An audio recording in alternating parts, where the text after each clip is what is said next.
Cease fire operation सिंदूर के दौरान जो सीज फायर हुआ था उसके अंदर हमारा एक पक्का इरादा था।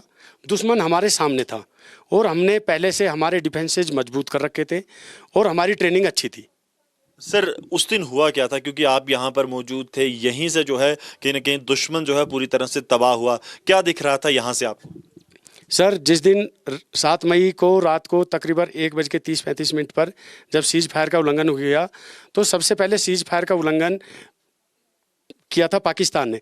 तो पाकिस्तान का जैसे ही फायर हमारे ऊपर आया तो हमने उस फायर को कुछ सेकंडों के लिए जज़ब किया और पाकिस्तान पर फायर जज़ब करने के बाद में हमने भारी मात्रा पर फायर डाला और उसके बंकर और उसकी कैजुअल्टी भारी तादाद में की। भारी तादाद में कैजुअलिटीज हुई हैं। That this is what the soldier of the Indian army is saying, because this is the same area, this is the Poonch line of control, this general area of Pir Panjal is the area where majority of the operation strikes were launched on the Pakistani terror launch pads. 6 out of 9 were launched from this very area, which shows that this was actually the focal point of the entire strikes on the Pakistani terror infrastructure.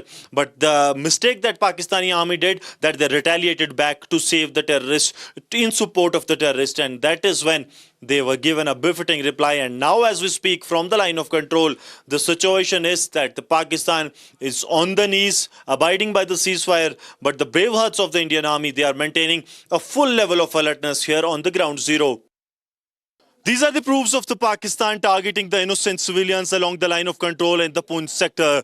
These shells of the mortar fired by the Pakistan, they were aimed to kill the innocent civilians of the Pir Panjal, because Pakistan do not want any kind of a peace to prevail, and that is the sole reason that these mortar shells that have been pounded from the Pakistan were aimed at the civilian areas.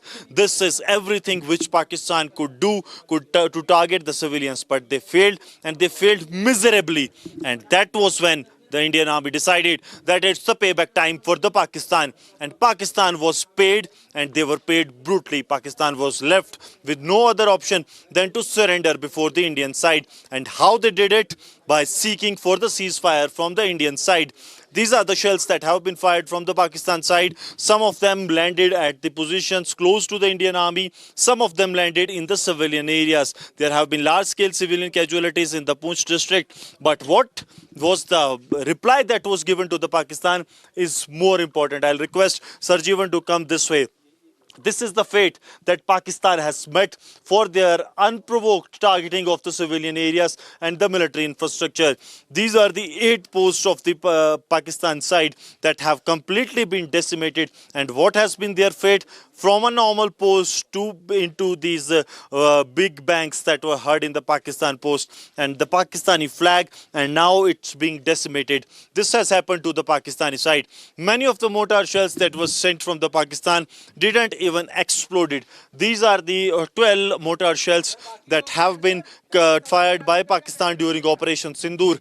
But unfortunate for the Pakistan that they even did not got exploded into the Indian territory. And now what Indian army is doing, that they are exploding these shells that have been fired by the Pakistani side. Because one thing was very clear, that Pakistan dare not to take head on with the Indian army. The might of the Indian army forced Pakistan to target the civilian areas, and when they did so, it was a complete retaliation by the Indian side, and Pakistan was decimated completely.